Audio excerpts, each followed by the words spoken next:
Hello, year sevens.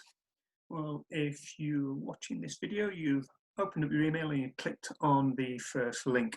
And what we're going to do is just tell you what we're going to go through over the next several sessions. So what we've got today is we're going to look at forces. And then next lesson, we're going to look at balanced and unbalanced forces. That's tomorrow. And then we're going to move on to gravity and weight. And I'm kind of looking around for a practical that you can do in your house for that. So with regards to today's session on forces, I know you've done some work on eChalk. I know you've done other work that's been set on forces, but what we're going to try and do is we're going to formalize that today. We're going to formalize it by using a forces and motion mastery booklet, which is this here.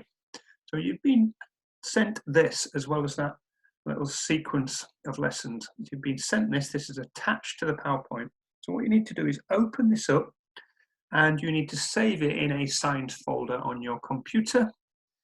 Now, in here are little tasks for you to do and questions for you to do, which I will go through on this walkthrough.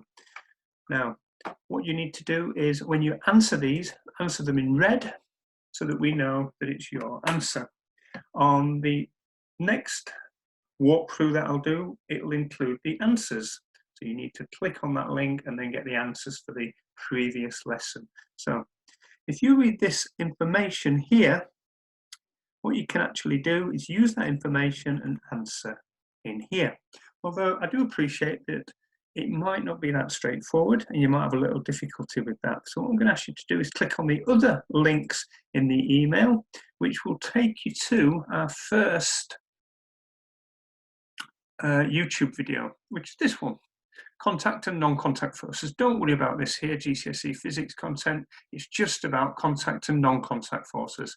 And it's good, and it's quite straightforward, and I think you'll manage with this, okay? If there are any keywords in there that you're struggling with, just make a note of them in your mastery booklet and put a question mark next to them, okay? And that will help.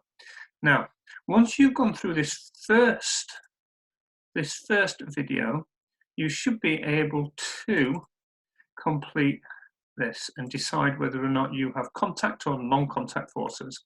Decide whether normal contact or friction is a contact force or a non-contact force. Well, friction only happens between two solids, so therefore it's a contact force. So I'm going to put that in there, do one for you, and highlight that. Now, okay. Now you can then answer all these. Now, what I'd like to do secondly is read through this about force diagrams. So what we do with forces is we represent forces with arrows, and arrows tell us two things. They tell us a direction, in this case to the left, and they also tell us a size.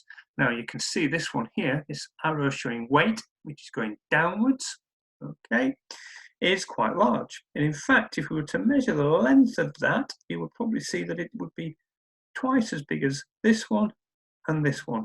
So if you add those two together, which are the reactive forces, which are balancing weight, they will be the same. So now you can see here that drag force is equal to the thrust force, but it's in the opposite direction. So the size of the arrow tells you how big the force is, and the direction that it's going in tells you which direction the force is acting. So read through this, try and work it out. Now, if you're struggling with this, before you draw forces onto these diagrams, which I'll show you how to do in a moment, what I'd like you to do is quite simply watch the second video. Now, our second video is this one, and you'll see this little fella down here. Now, it starts to talk about forces acting on these objects. So in physics, rather than drawing something like it looks like, what we do is we just draw a box. Normally we put a label inside the box to tell people what it is, and then we draw the forces acting on it. Now you can see here, you've got two forces acting, one up and one down. And because they're the same size, it's balanced. Here, you can see we've got smaller force acting downwards, a larger force acting upwards. So this one, this object would be moving upwards. Okay, it would be accelerating upwards.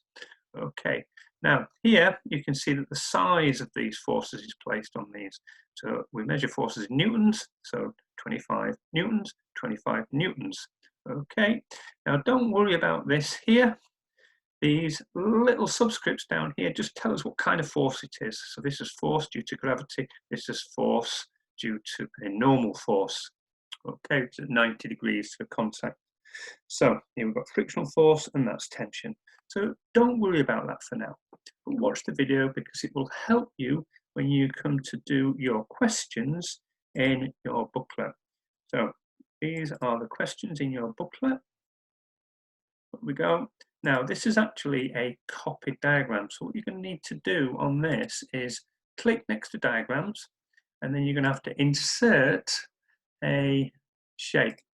Now I'm going to choose an arrow, okay, acting downwards, and then I can put my force acting downwards.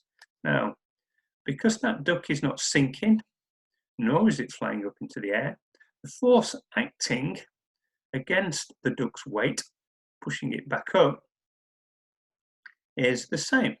So I've copied that arrow, okay, and I'm now going to paste it on. I'm going to place it that way. Now, because the upthrust due to the water is acting in the opposite direction, I'm just going to turn my arrow around, like so. Now, to make it different, I'm just going to add some colour to it. Okay. There we go.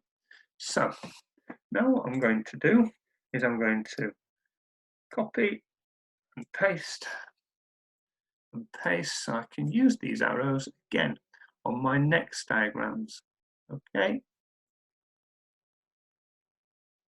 So you will need to place your force arrows acting on these objects on your diagrams. Okay. Copy, paste, like so.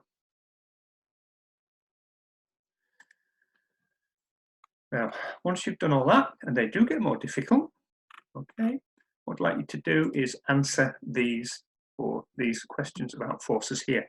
And the actual answers, such as what is a force? So our first question here is, what is a force? If you go back to the beginning, it says, forces are responsible for a great deal of what happens in our universe. A force is any action that will change the speed, direction or shape of an object. Okay, misspell that. So, okay, so a force is an action that will change the speed, shape, or direction of an object. So, here we go, quite simply, cheated here, but I've just pasted that in. What I'm going to do is I'm just going to make that red so it's easy. Now, this should not be a problem. I hope it isn't a problem with the work that you've done in eChalk. So, good luck.